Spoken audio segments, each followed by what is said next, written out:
Hello friends. C plus plus language सीखने की series में आज हम देख रहे हैं लेक्चर 8 का पार्ट 1। हमारा आज का टॉपिक है static members in C plus plus. Static members में हम तीन चीज़ें आज देखेंगे। सबसे पहले स्टैटिक लोकल वेरिएबल, फिर स्टैटिक मेंबर वेरिएबल्स, फिर static member functions. Static local variable का कॉन्सेप्ट सी लैंग्वेज में भी था, पर स्टैटिक मेंबर वेरिएबल और स्टैटिक मेंबर फंक्शंस ये सी प्लस प्लस में नए टॉपिक्स हैं। तो पहले देखते हैं स्टैटिक लोकल वेरिएबल। सी लैंग्वेज के कॉन्सेप्ट को याद करें, ये बिल्कुल वही है। स्टैटिक लोकल वेरिएबल मतलब किसी ब्लॉक के अंदर, जनरली फंक्शंस के अंदर बनाया गया वेरिएबल जिसको स्टैटिक कीवर्ड से क्वालिफाई किया गया हो। जैसे एग्जाम्पल के लिए हम एक फंक्शन बनाते हैं। हमने एक फंक्शन बनाया फन, और इस फंक्शन के अंदर हमने एक वेरिएबल बनाया x। पर इस वेरिएबल को बनाते वक्त अगर स्टैटिक कीवर्ड लिख दिया जाएगा तो ये वेरिएबल कहलाएगा स्टैटिक लोकल वेरिएबल। इस वेरिएबल की खास बात यह है कि इसकी बाय डिफ़ॉल्ट वैल्यू होती है 0, यानी इसमें गार्बेज वैल्यू नहीं होती, 0 वैल्यू होती है। और इस वेरिएबल की life time throughout the program है। यानी ये फंक्शन नॉर्मली क्या होता है, जैसे मैं एक और वेरिएबल बनाता हूँ y, ये y वेरिएबल स्टैटिक वेरिएबल नहीं है। तो दोनों में डिफरेंस समझिए।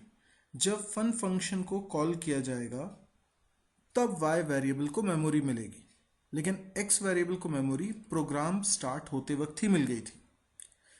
x की मेमोरी डिस्ट्रॉय नहीं होगी जब तक प्रोग्राम एंड नहीं होगा, लेकिन y डिस्ट्रॉय हो जाएगा जैसे ही फन फंक्शन का काम कंप्लीट होगा।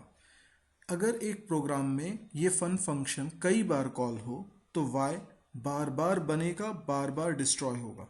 लेकिन x वेरिएबल वो जो एक बार बना है वो प्रोग्राम के एंड होने तक एक ही कॉपी उसकी एग्जिस्ट करेगी, वो कभी डिस्ट्रॉय नहीं होगा during the execution of the programme.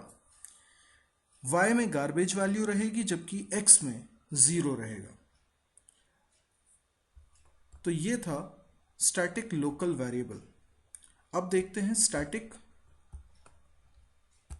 Static member variable. Static member variable यानी किसी क्लास के अंदर बनाया गया वेरिएबल जिसको स्टैटिक कीवर्ड से क्वालिफाई किया गया हो। एग्जाम्पल के लिए हम यहाँ पर एक क्लास बनाते हैं।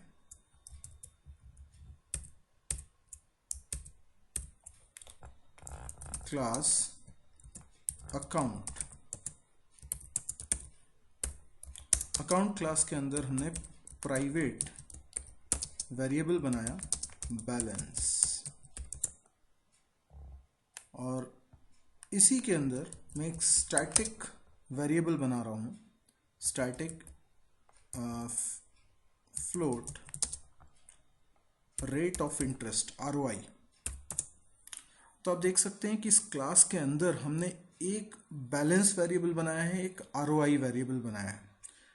समझने वाली बात यह है कि बैलेंस वेरिएबल कहलाएगा इंस्टेंस मेंबर वेरिएबल। जी हाँ, जो बिना स्टैटिक कीवर्ड के बनते हैं क्लास के अंदर, उन वेरिएबल्स को इंस्टेंस मेंबर वेरिएबल कहा जाता है। जबकि जो वेरिएबल स्टैटिक कीवर्ड के साथ बन रहे हैं क्लास के अंदर, उन्हें स्टैटिक मेंबर वेरिएबल कहा जाता है। स्टैटिक मेंबर वेरिएबल को ही हम लोग क्लास वेरिएबल भी कहते हैं। तो इस तरीके से हमने समझा कि क्लास वेरिएबल क्या होता है। जो स्टैटिक मेंबर वेरिएबल होते हैं उन्हीं को क्लास वेरिएबल कहते हैं। इसके अलावा इसके अंदर कुछ फंक्शंस भी हो सकते हैं, जैसे set balance. Set balance function में हम बैलेंस सेट कर रहे हैं B।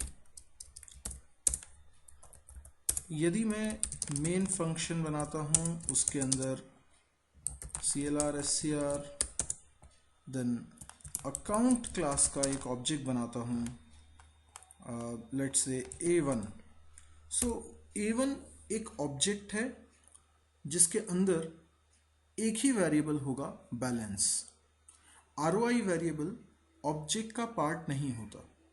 इसका मतलब चाहे मैं एक भी ऑब्जेक्ट नहीं बनाता इस क्लास का तो भी ROI वेरिएबल एग्जिस्ट करता। हालांकि C++ में स्टैटिक वेरिएबल को क्लास के अंदर डिक्लेयर भर कर देने से इस वेरिएबल को मेमोरी नहीं मिलती। इसको बोलते हैं वेरिएबल का डिक्लेरेशन करना।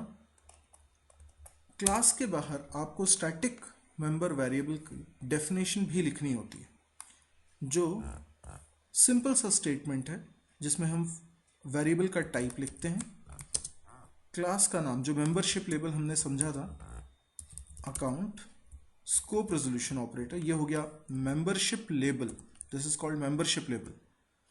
इसके बाद वेरिएबल का नाम, सेमीकोलन। हालांकि आप चाहें कि ROI में इनिशियली कुछ वैल्यू रखनी है तो आप रख सकते हैं, अगर आप नहीं रखेंगे तो बाय डिफ़ॉल्ट इसमें 0 होगा।